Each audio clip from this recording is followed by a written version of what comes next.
وبركاته. وعليكم السلام ورحمة الله وبركاته. نحمده ونصلي ونسلم على حبيبه ونبيه ورسوله الكريم الأمين العزيز الرؤوف الرحيم وعلى آله وأصحابه الأفضلين الأكرمين أجمعين. أما بعد، أعوذ بالله من الشيطان الرجيم. بسم الله الرحمن الرحيم. يا أيها الذين آمنوا أطيعوا الله وأطيعوا الرسول ولا تبطلوا أعمالكم. صدق الله العظيم. رسول برکت کے لیے درود شریف پڑھیں. اللهم صل وسلم وبارك على سيدنا وشفيعنا وحبيبنا ومولانا محمد معدن الجود والكرم وآله الكرام وابنه الكريم وآله وأصحابه وبارك وسلم صلاة وسلاما عليك يا حبيبي يا سيدي يا رسول الله صلى الله تعالى عليه وسلم.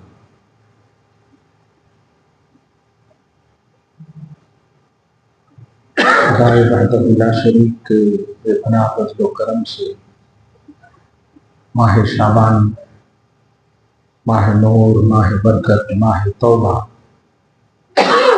ماہ برات کی منور اور مسعود ساعتوں سے ہم سب محظوظ ہو رہے ہیں. وہ وقت بھی، گھڑی بھی آنے والی ہے جس میں ہمارے اعمال پیش کی جائیں گے. گویا یہ جمعہ پہلے کا جمعہ ہے اور اس کے بعد والا جمعہ یہ بڑا امپورٹنٹ جمعہ ہے. دو جمعہ ہمارے سامنے ہے، بڑی اہمیت کا ہے. وہ ہے رمضان المحترم کے خاص اور نبوی کردار کا آئینہ دکھانا، جس کو عنوان کے اعتبار سے یوں سمجھیں کہ رمضان المعظم اور ہماری ذمہ داریاں.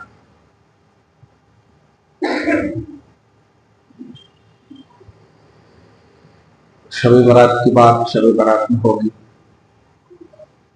میں نے اس جمعہ میں اشارتاً نہیں سب کچھ کہہ دیا ہے. ہم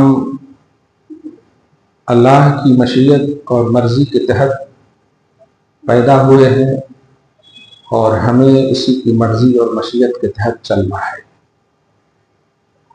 جس نے بھی ارادہ کیا، چاہا، بندوں کی چاہت پوری ہو سکتی ہے اور نہیں بھی ہو سکتی ہے، لیکن اللہ جو چاہ لے وہ ہو کر رہتا ہے. فعال لما یرید، وہ جو چاہے کرے. ما تشاءون الا ان یشاء اللہ، لیکن تم جو چاہو وہ پورا ہو یہ ممکن نہیں ہے.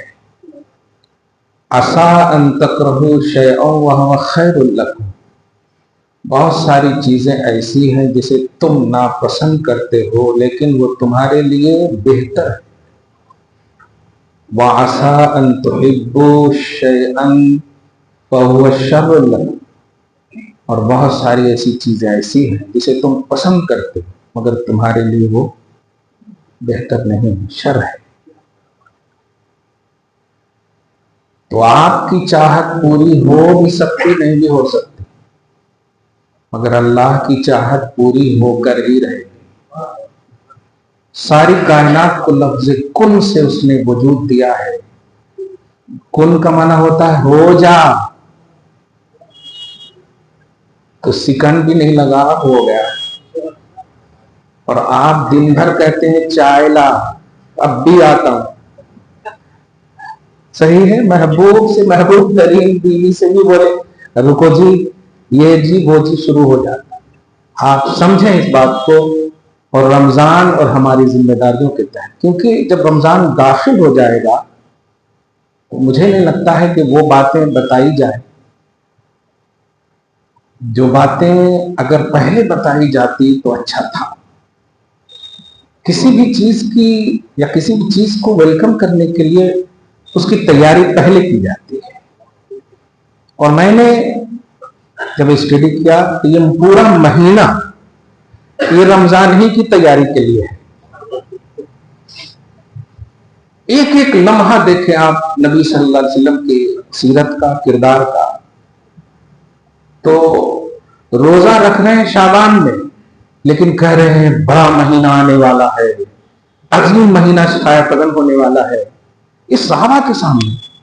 قد اظلکم شہر عظیم، تم پر سایہ قدم ہونے والا ہے ایک عظیم مہینہ، ایک عظیم مہینہ۔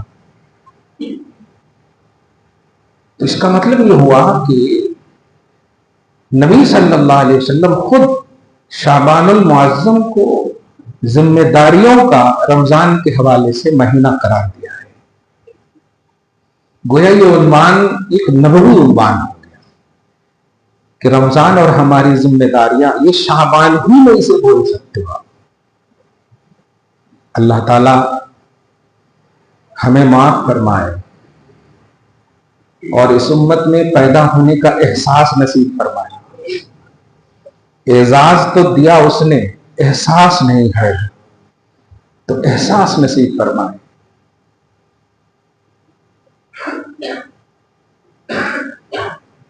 تین جمعہ میں، خاص طور سے آج میں رمضان محترم اور ہماری ذمہ داریوں کے تحت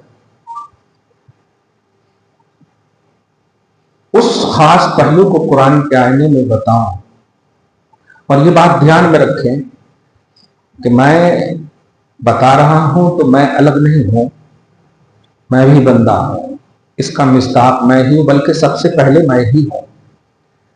وہ کہ کشتی چلانے والا ٹھیک رہا تو ہاں چلتی ہے، اس لیے میں ہی ہوں پہلے، آپ بھی ہیں، سمجھ۔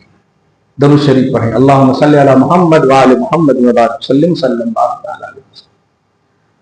سورہ محمد صلی اللہ علیہ وسلم، کیا بات ہے! اس میں 2 آیت کریمہ، ایک تو میں نے تلاوت کر لی ہے، 2 آیتوں کے ذریعے سے اس ٹاپک کو واضح کروں کہ رمضان میں ہمیں کیا کرنا ہے، وہ کیسا مہینہ ہے، یہ سمجھنے اور یہ انٹیلیجنٹ شہر میں بولنے کی بار بار ضرورت نہیں ہے، بلکہ حقیقت یہ ہے کہ اس مہینے میں ہم سے زیادہ بچوں کو ٹائمنگ یاد رہتی ہے، بالخصوص مغرب کا وقت تو مکمل یاد رہتا، ہاں اتنا کانفیڈنس سے یاد رہتا، آج 20 میں تھا کل 21 میں ہے کتے ہاں، تو بولنے کی ضرورت نہیں ہے کہ رمضان کیسا ہے، لیکن رمضان تو عظیم ہے۔ تو پھر اس رمضان کے بعد ہمیں جس مقصد کے لیے اللہ نے رمضان دیا اس کا اثر ظاہر کیوں نہیں ہوتا؟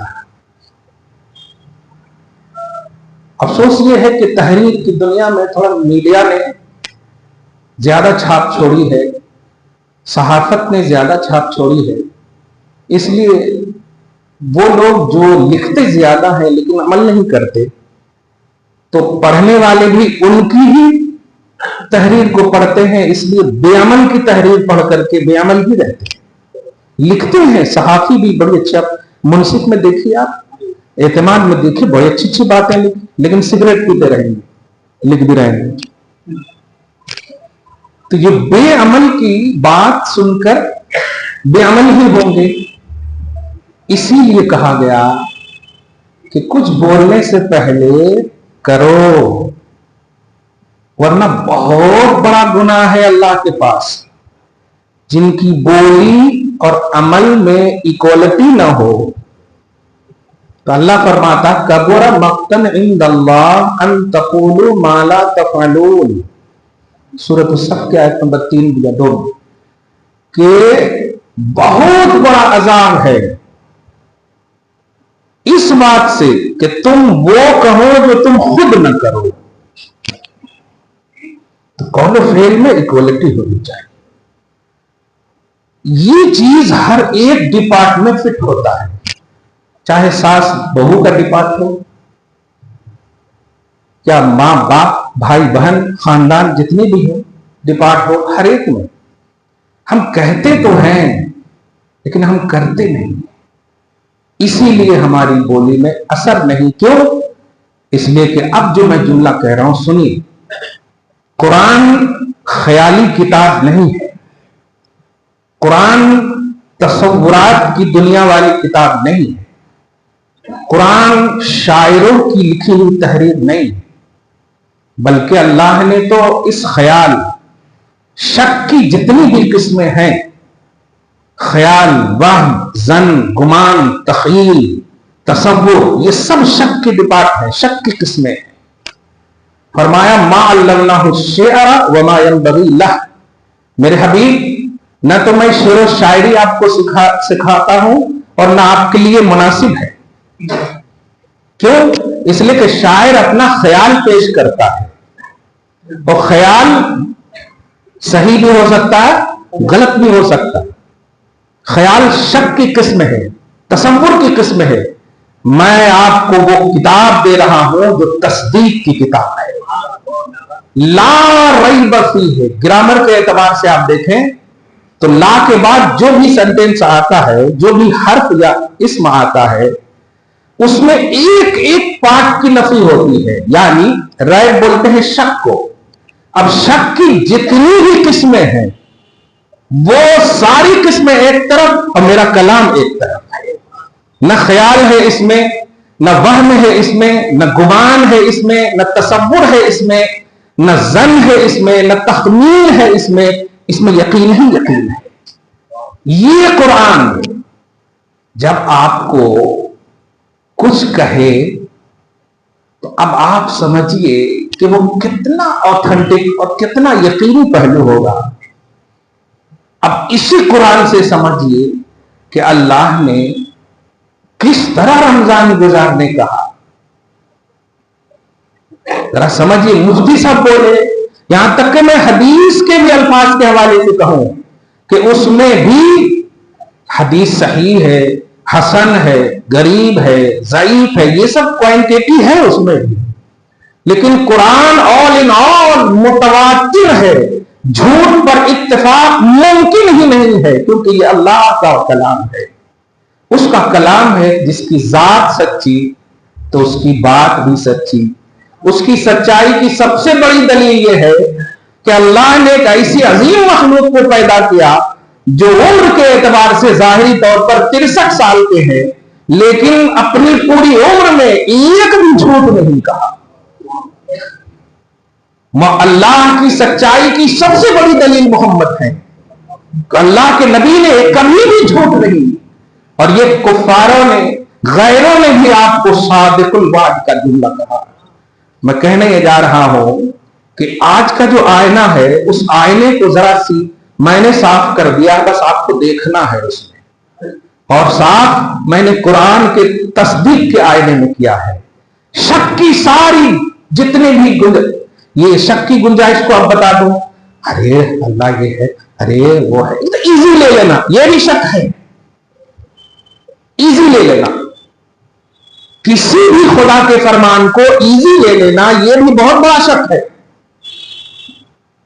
گناہ کر لیں اور آپ نادم ہو جائیں تو نبی فرماتے ہیں جا تو ایسا ہے جیسا گناہ ہی نہیں کیا ہے، لیکن اگر اڑ جائیں تو آپ سمجھ جائیں گے، آپ اڑے رہیں، ہو سکتا ہے یہ اڑنے ہی میں آپ کی موت آ جائے،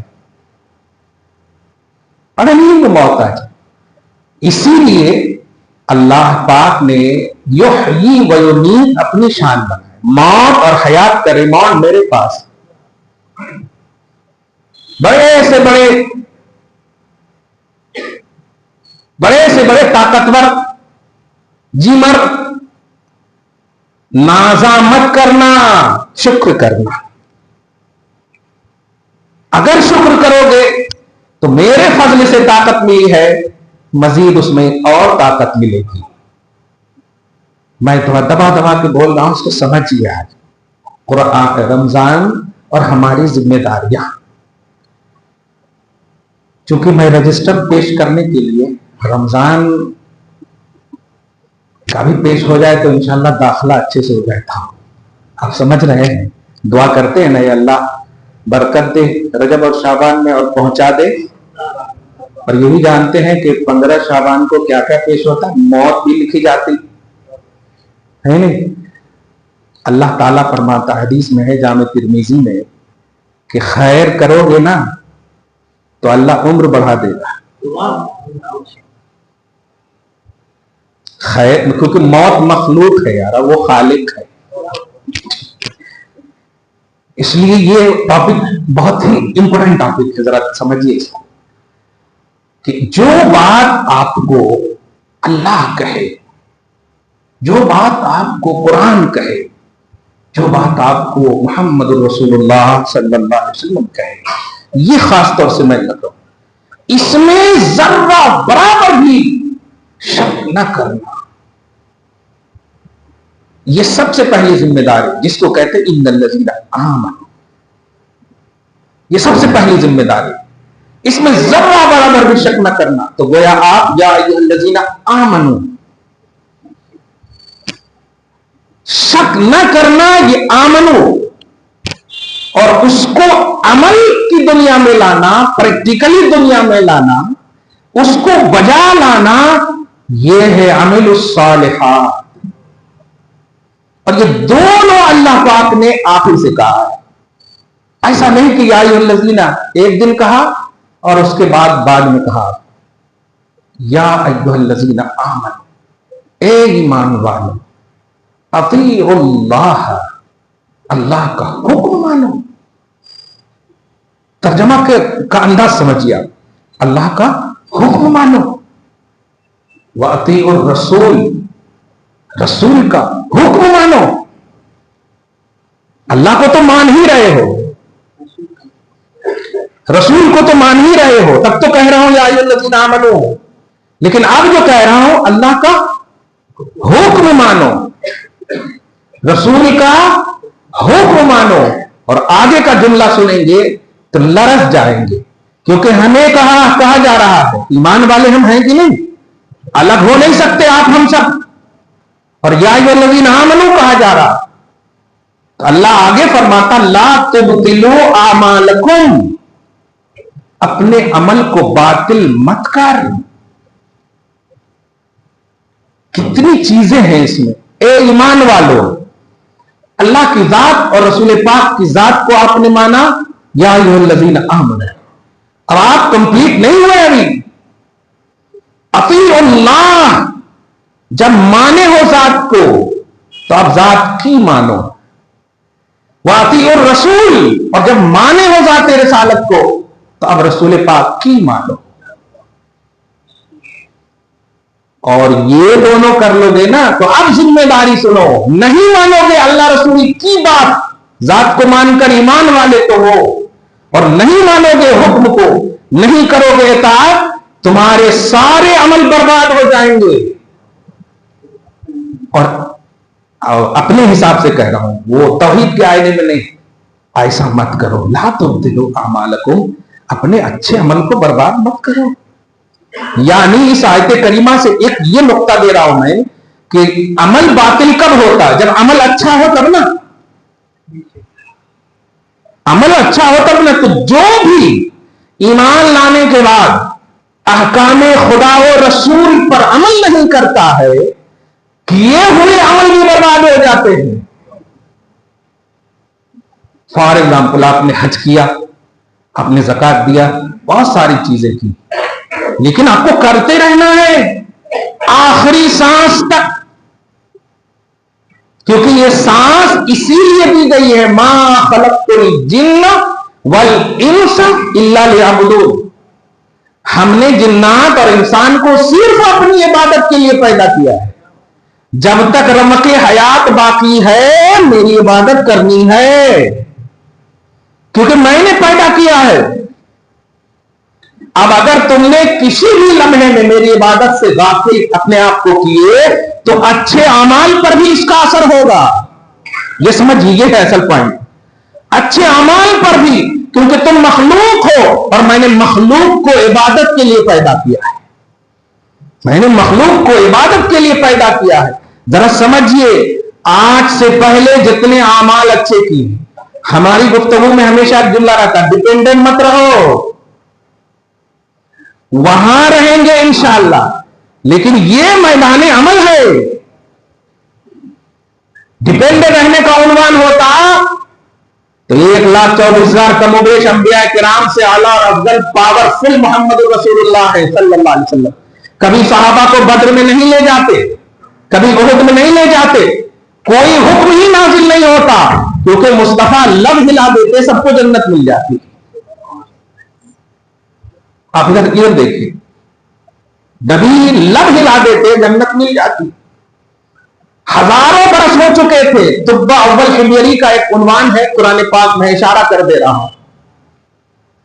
اس نے خط لکھا تھا بادشاہ حمیر, اور اس میں کہا تھا میں آپ پر ایمان لاتا ہوں. نبی علیہ الصلوۃ والسلام ابو ایوب انصاری کے گھر گئے اور کہتے مسکراتے ہوئے کہ وہ سبقت لے گیا. ان کے ایمان کو نبی قبول کر رہے ہیں. مسلمانوں ذرا سمجھو, ہزاروں سال پہلے کسی نے مصطفیٰ کی تابعداری کا اعلان کیا ہے, عملی دنیا میں اپنے آپ کو اسی طرح سمویا ہے, تو نبی انہیں قبول کرنے کا اعلان کر رہے ہیں. اور تم تو ہزاروں کا عنوان نہیں ہے, ابھی تو 1400 سال کے بعد ہو.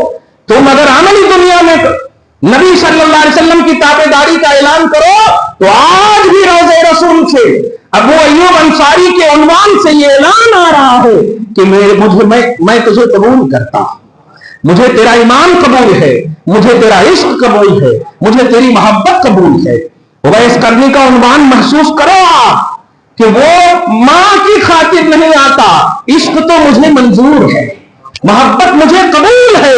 نبی صلی اللہ علیہ وسلم فرما رہے ہیں مسلمانوں, اے ایمان والو, اللہ کا حکم مانو, رسول کا حکم مانو, اپنے عمل کو باطل نہ کرو.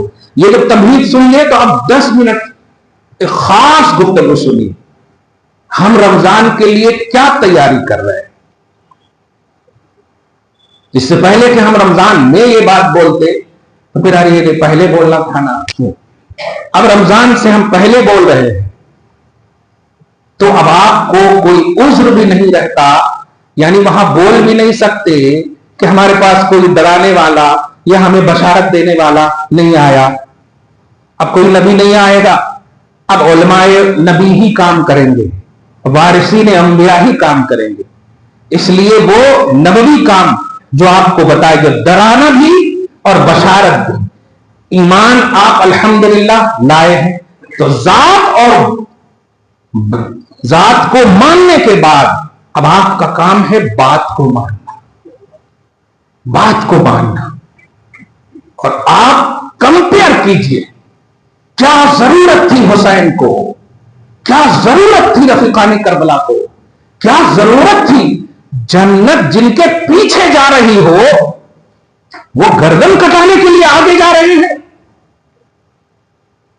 بچپن میں جن کے ہینڈ اوور کر دیا ہو نبی نے جنت, وہ شہزادہ کربلا کی خاردار وادی میں جا رہا ہے, کیا ضرورت تھی. آج آپ کو ہم کوئی اپارٹمنٹ میں نہیں دیکھ, اگر ہینڈ اوور کر دیا جائے اور اس میں عیش و آرام کی مغزیات ہو تو سبحان اللہ. ہینڈ اوور کا مطلب ہی یہ ہوتا ہے کہ آپ ہر چیز یوز کر سکتے ہیں, ہر چیز. کہنا یہ ہے کہ ایک ایک سانس اللہ کی عبادت کے لیے گزرنا یہ آپ کی رسپانسبلٹی ہے, یہ آپ کی ذمہ داری ہے.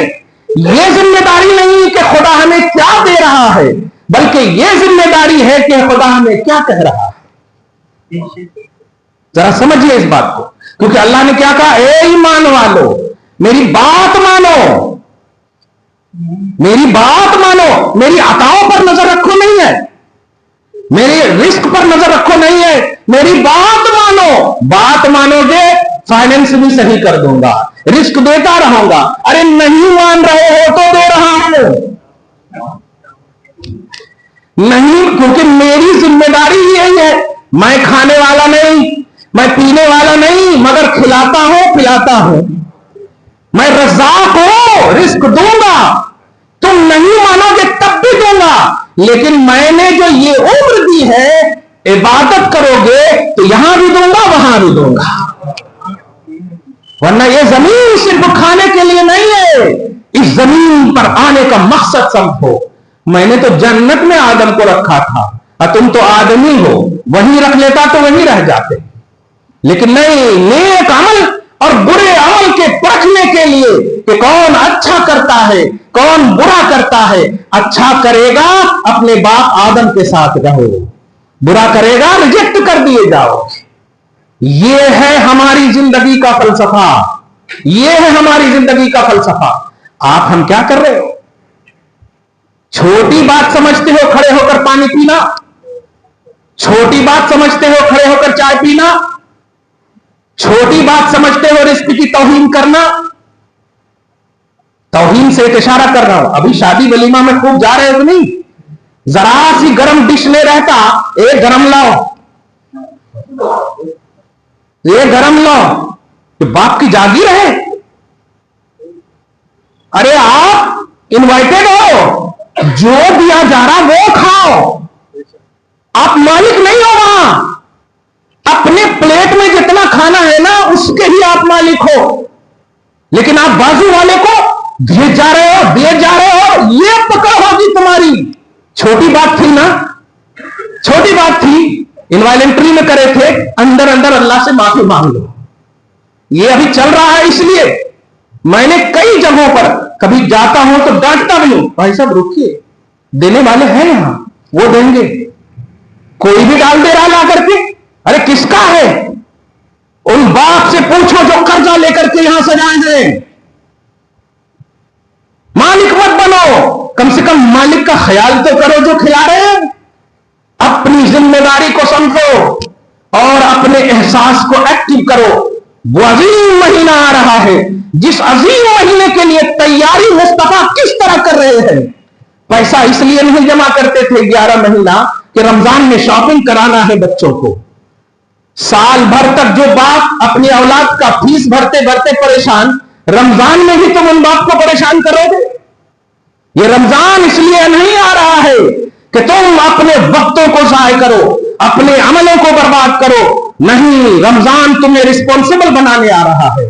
رمضان تمہیں وہ احساس کو ایکٹیو کرنے کے لیے آ رہا ہے کہ 11 مہینے کی غفلتیں اس رمضان میں داخل ہوتے ہی فریش ہو جائے، صحیح ہو جائے۔ اس کے لیے آپ کو پہلے تیار رہنا ہے، اور اس تیاری کا جملہ سنیے، اب علمی جملہ، وہ ہے تعلق باللہ کو مستحکم کرو۔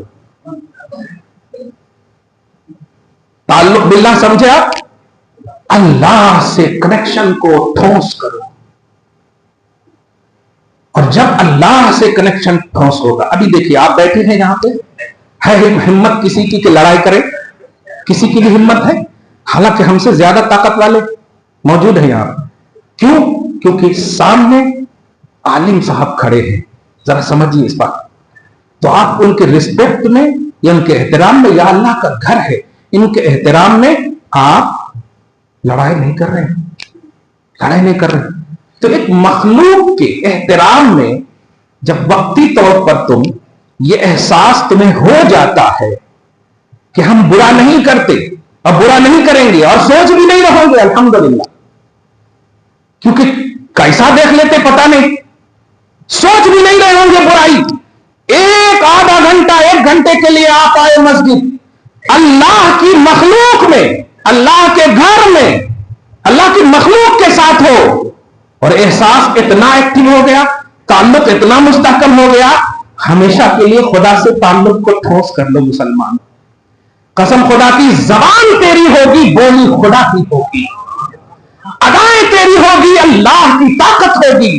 اور یہی کیا صحابہ کرام نے، یہی کیا محمد رسول اللہ کے صحابہ اور اہل بیت نے، کہ وہاں چور چرا کا عنوان ہی نہیں تھا, کیونکہ جو کانسٹیٹیوشن دیا تھا مصطفیٰ نے, اس کانسٹیٹیوشن کا پہلا فارمولا تھا لا ریب فیہ, سب سے پہلے شک کی دنیا سے دور کرنا, پھر یقین کی دنیا میں داخل ہونا. یقین کی دنیا میں داخل ہونے کے لیے شک کی ساری دیواروں کو ختم کر دینا. اور صحابہ بس یہی بس یہی بس یہی. اسی لیے سوچے آپ, آج 17 رکعت کو 9 رکعت پڑھ رہے ہو اور کیا کہہ رہے ہو, 4 فرض ہے, 3 واجب ہے, 2 سنت ہے.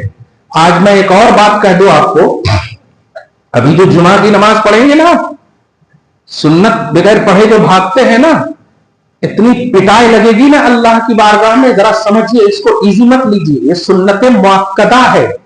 ظہر یہ 2 رکعت سے پہلے 4 رکعت, پھر اس کے بعد 4 رکعت, پھر 2 رکعت, یعنی بعد والی 6 رکعت وہ بھی سنت مؤکدہ ہے. مؤکدہ سمجھ رہے ہیں, جو قریب واجب کے ہو. اب اتنا بھی نہیں سمجھنے تو ایک جملہ سنیے, دنیا کی کوئی مخلوق بڑی سے بڑی یہ دعویٰ نہیں کر سکتی کہ میں بخشا جاؤں گا. کوئی مخلوق یہ دعویٰ نہیں کر سکتی جب تک مصطفیٰ کی شفاعت حاصل نہ ہو, جب تک نبی کی شفاعت حاصل نہ ہو. اور سنت چھوڑنے والے کے لیے وعید سنو, من ترک سنتی لم ینل شفاعتی, جو میری سنت کو چھوڑے گا میری شفاعت سے وہ محروم ہے, میری شفاعت سے وہ محروم ہے. ہر مغرب کی نماز میں مؤذن صاحب اعلان کرتے ہیں کہ جو لوگ نیچے نماز پڑھ رہے ہیں ان سے گزارش کی جاتی ہے کہ اوپر جگہ خالی ہے, آ جائیں. کیا سمجھتے ہو آپ اس گھر کو, کیا سمجھتے ہو؟ ارے یہاں بھی صف میں پہلی صف کے بعد 2 صف چھوڑ کر چوتھی صف میں کھڑے ہو گئے تو نماز نہیں ہوگی. نیچے کہاں سے نماز ہوتی جب پوری مسجد خالی ہوتے؟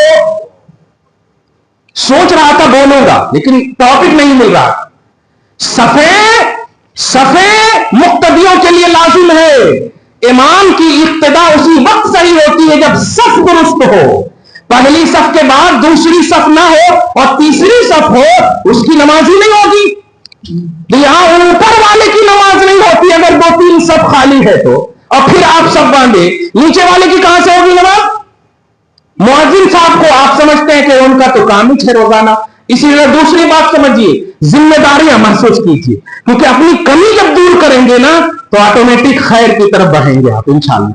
کمی سب سے بڑی میں نے دیکھے ہیں, آپ وضو کر کے آئے ہوں گے, وضو کر کے آئے ہوں گے. قرآن پاک میں وضو کے کتنے فرائض ہیں؟ ڈرو نہیں, 4 فرض ہیں. قرآن پاک میں اللہ پاک فرماتا ہے یا ایھا الذین آمنوا اذا قمتم الی الصلاۃ, اے ایمان والو جب تم نماز کا ارادہ کرو تو 4 چیزیں کر لو, فرض ہے یہ. فاغسلوا وجوہکم, قرآن نے ترتیب سے پیش نہیں کیا ہے اور ترتیب ہمارے نزدیک سنت ہے, فرض بھی نہیں ہے. فاغسلوا وجوہکم, چہرہ دھونا, اس کے بعد ہاتھ دھونا, ہاتھ کٹا دھونا وہ بتا چکا ہوں میں, پھر پاؤں دھونا. 3 جگہ دھونے کا حکم ہے اور 1 جگہ وامسحوا برؤوسکم. یا اللہ, ارے اس کو کہیں کہ نہیں دھونا, ذرا اس کو سمجھیے کہ میں نقطہ دے رہا ہوں. 4 فرض, 3 دھونا ہے اور 1 مسح کرنا ہے. اور سر کا بھی اگر دھونے کا حکم دے دیتا تو آج تو تھوڑا کمی گرا رہے ہیں بچے. کیا کر رہے ہو آپ, کیا کر رہے ہو آپ؟ ایک جگ پانی میں, آدھا لیٹر پانی میں جو وضو ہو سکتا ہے 5 لیٹر گرا دے رہے ہو آپ. اور یہ جو گرا رہے ہو کیا سمجھ رہے ہو آپ؟ پانی کی اتنی اہمیت ہے, اتنی اہمیت ہے, ذرا سمجھیے, یہ بلدیہ والوں کا جملہ نہیں ہے. پانی کی اتنی اہمیت ہے کہ اگر اس ذرا سا بھی زیادہ خرچ کرے تو اللہ فرماتا یہ اسراف ہے. اور اسراف بولتے فضول خرچی کو, اور فضول خرچی کرنے والا شیطان کا بھائی ہے. یعنی وضو میں اگر آپ نے ایکسٹرا پانی, مسح بھی کر رہے ہیں تو آپ مسح کر رہے ہیں اور پانی چھوڑے ہوئے گر رہا ہے, یہ جا رہے ہیں. ارے ہاتھ دھونا ہے نا بھیا, تو یہاں تو کرے ٹھیک ہے, پھر یہاں سے کرنے کا کیا مطلب؟ ہاتھ دھونا ہے نا صرف آپ کو کہیں سمیت, تو دھل گیا تو ختم. لیکن یہاں کر رہے ہیں اور گرمی میں تو اور بھی. ایسا نہ کرو, کیونکہ اگر یہ فضول خرچی خرچی آپ نے کیا تو یہ حرام ہے، اور اس حرام عمل کے ساتھ وضو ہونے والا کیسا اچھا ہو سکتا ہے؟ یہ رسپانسبلٹی ہم بتائیں گے کہ رمضان کو آپ تعلق باللہ. اب آپ کو یہ بھی سمجھ میں آ گیا ہوگا کہ نماز میں کیوں نہیں مزہ آتا. وضو ہی آپ گڑبڑ کریں، غسل میں ہی آپ گڑبڑ کرتے ہیں، بس گئے چھر اوپر نہا لیے گولی ہو گیا. ارے ایک قطرہ بھی واشنگ مشین کے حوالے سے کبھی کہا تھا، جلدی سے بول دو، ناپاک کپڑا اگر واشنگ مشین میں ڈالے ہیں تو جتنا پاک کپڑا ہے وہ سب ناپاک ہو جاتا. جب تک کہ سارے کپڑے کو نکال کر کے الگ سے دھول نہ دیں اور پھر وہ واشنگ مشین کو نہ بہائیں پوری اچھی طرح. بس خالی صاف دکھنے کا نام نہیں ہے، پاک ہونا کپڑا، صاف ہونا ضروری نہیں ہے، پاک ہونا. دھول بھی لگا ہو کوئی حرج نہیں ہے، لیکن پاک اگر ہے تو. آپ سمجھ رہے ہیں اس بات کو؟ یہ بات چھوٹی چھوٹی ہے. رمضان کی تیاری کے لیے بڑی اہم ذمہ داری ہے آپ کی کہ اپنی عملی دنیا کو ایکٹیو کرو اور تعلق باللہ کے لیے مستحکم ہو جاؤ. چولہا مت دیکھو کہ کہاں حریص کے چولہے لگ رہے، وہ مت دیکھو کہ پستا ہاؤس والے نے کیا آفر دیے ہیں. ہنسو مت، قسم خدا کی بہت پیچھے جا چکے ہو. تم کوانٹیٹی میں ملینوں ہو لیکن پیچھے ہو. وہاں ہاتھ مٹھی بھر تھے لیکن پوری دنیا پر حاکم تھے. سبحان اللہ، پوری دنیا پر حاکم تھے. کیوں؟ کمپرمائز نہیں تھا شریعت کے معاملے میں، ایزی نہیں لیا تھا شریعت کو. اس لیے یا ایھا الذین آمنوا، اے ایمان والو، یعنی اے اللہ اور اس کے رسول کی ذات کو ماننے والو، اطیعوا اللہ، اللہ کی بات بھی مانو، والرسول، اور رسول کی بات بھی مانو. اور جب مانو گے تو عمل اچھا ہوگا، اور نہیں مانو گے لا تبطلوا اعمالکم، اپنے عمل کو باطل مت کرو. وضو صحیح کرو، نماز صحیح ہوگی، غسل صحیح کرو، عبادتیں صحیح ہوگی، لطف آئے گا، قرآن سے پیار ہوگا، شریعت سے پیار ہوگی. یہاں جاتے ہی سلام پھیرتے پٹ پٹ پٹ پٹ بھاگو گے نہیں، ارے بلکہ یہ کرو گے جو نبی نے کہا کہ ایک نماز کے بعد دوسری نماز تک جس کا دل مسجد میں لٹکا ہوتا ہے وہ سب سے بہترین مصلی ہے. یہ تو بشارت دی ہے مصطفیٰ. دعا ہے اللہ تعالیٰ آپ کو، ہم سب کو ماہ شعبان المعظم کی عظیم رات کے اس چند ایام میں جو بچے ہوئے ہیں، مولا یہ سب کرنے کی توفیق نصیب فرمائے. مولا ہم سب کو معاف فرمائے، ہمارے گناہوں کو معاف فرمائے. آمین بجاہ سید المرسلین وما علینا الا البلاغ المبین. جو